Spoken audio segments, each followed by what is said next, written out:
अगर मैं ब्राह्मण कुल में जन्म लेता, भूमियार में होता, राजपूत कुल में जन्म लेता, तो क्या मैं आपके लिए लड़ाई लड़ता? नहीं लड़ाई लड़ता। आज इतिहास गवाह है, 77 साल हो गया आजादी का, कोई आपके लिए लड़ाई लड़ा? नहीं लड़ाई लड़ा। आपका लड़ाई आपके अपने लोग ही लड़ेंगे साथियों, आपके अपने लोग ही लड़ाई लड़ेंगे।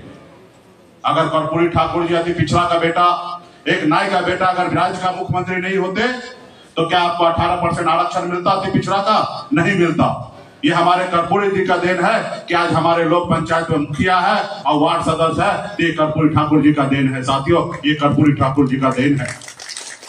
अगर ओबीसी आरक्षण अगर हमें मिल रहा है तो बीपी मंडल जी का देन है कि आज विदेश में ओबीसी आरक्षण हम लोगों को मिल रहा है साथियों। आज लोग तो बैठे हैं, बड़े बड़े लोग, चंदन टिक्का लगाने वाले लोग, वो आपका हक खा रहा है और आपको पता भी नहीं चल रहा है कि आपका हक मारी किस तरीके से कर रहा है। आपको धर्म के नाम पे लड़ाया जा रहा है, आपको जाति के नाम पे बांटा जा रहा है, लेकिन आपको पता ही नहीं चल रहा। आप बेफिक्र होके सो रहे हैं। भाई आज जो तकलीफ आप झेल रहे हैं, क्या आप चाहते हैं कि आपके बच्चे भी ऐसी तकलीफ झेले?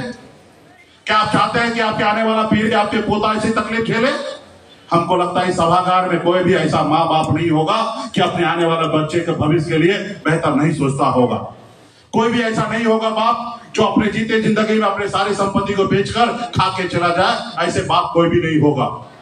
हर एक माँ बाप का कर्तव्य होता है कि अपने बच्चे के लिए घर बना के जाए, उनके लिए खेती का जगह देके जाए। हम रहे या ना रहे, हमारा बच्चा खेती करेगा, अपने घर में रहेंगे, हर माँ बाप का सपना होता है।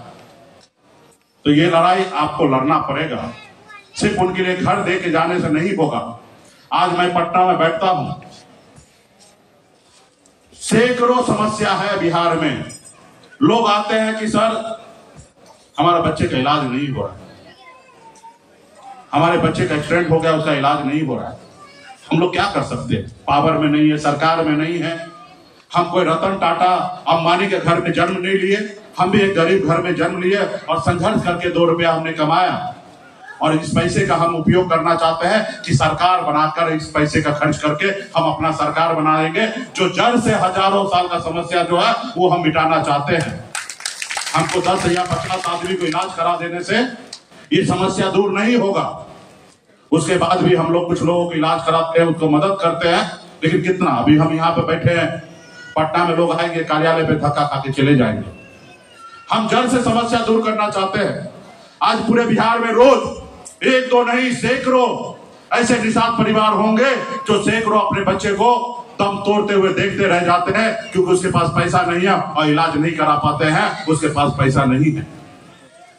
आज मैं घूमता हूँ, इलाज नहीं होता। अभी हम कल खगड़िया में गए थे, अलोली में, रोड पे एक्सीडेंट हुआ 3 लोगों का, जिसमें एक आदमी का जगह पे डेथ हो गया, 2 आदमी घायल रहा, जिसमें से एक परिवार के पास पैसा है तो दरभंगा में इलाज करा रहे हैं प्राइवेट हॉस्पिटल में, और एक आदमी के पास पैसा नहीं है, हाथ टूटा हुआ है और घर पे लाकर रख दिया है। उस घर में उसके पास पैसा भी नहीं है, उसके पास पैरवी भी नहीं है कि सरकारी हॉस्पिटल में इलाज करा सकते हैं। जब मैं कल उनके परिवार से मिलने के लिए गया तो हमें पता चला कि एक तो डेथ हो गया, एक का दरभंगा में इलाज चल रहा है प्राइवेट हॉस्पिटल में, और एक आदमी घर पे बैठा है, लेटा है, हाथ पांव टूटने के बाद भी। क्यों? तो उसके पास पैसा नहीं है। सरकारी हॉस्पिटल में धक्का खाया, सुबह से लेकर शाम तक कोई इलाज नहीं किया, लास्ट में को लाके घर पे रख दिया। कुछ देर के लिए प्राइवेट हॉस्पिटल लेके गया, जितना पैसा था 10-12 हजार रुपया खर्चा करके मलहम पट्टी लगा के घर पे रख दिया गया। फिर हमने कल बोला कि इसको उठाइए, पटना लेके जाइए, हम इलाज कराते हैं।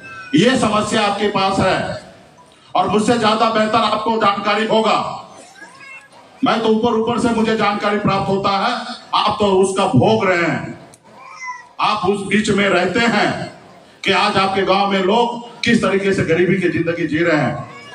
तो साथियों, अब समय आ चुका है गरीबी की जंजीरों को तोड़ना और सत्ता पावर अपने हाथ में लेना। कल कल्पना कीजिए कि बिहार में आपका भाई डिप्टी चीफ मिनिस्टर बनेगा, तो निश्चित तौर पे आपके लिए बहुत सारा काम होगा, जैसे आदरणीय लालू प्रसाद जी ने किए, मुलायम सिंह जी ने किया, बहन मायावती जी ने किए, स्वर्गीय पासवान जी ने किए। आज देखिए मोदी जी सरकार में आए हैं, उनको किसने लाया? सत्ता में किसने लाया? अपर कास्ट के लोग, और बनिया समुदाय के लोग सत्ता में लाए। और आपने सत्ता में आने के बाद देखिए आपने उन्होंने अपर कास्ट को, ऊंची जाति के लोगों को 10% आरक्षण दे दिया ईडब्ल्यूएस के नाम पे। जो कल तक वो आरक्षण का लाभ गरीब पिछड़ा दलित को मिलता था, वो आरक्षण जो है वो 10% ऊंची जाति को दिया गया। हम उसका विरोध नहीं करते हैं, हमको ऊंची जाति का विरोध नहीं करते। हमारे पास भी पार्टी में बहुत सारे ऊंची जाति के लोग हैं, संजीव मिश्रा जी जैसे लोग हैं, बीके सिंह जी जैसे लोग हैं। हम भी ये बात मानते हैं कि अगर समाज में अगर गरीबी है तो सरकार अच्छे से अच्छे पॉलिसी बनाना चाहिए गरीब समाज को ऊपर लाने के लिए। लेकिन एक तराजू से सब चीज को तोलना है। ऐसा नहीं है कि 5 किलो वाला वजन को 20 किलो को कह दीजिए और 20 किलो वजन को 5 किलो का वजन तोलिए, ये नहीं होना चाहिए। आज 8 लाख कमाने वाले लोगों को आज गरीब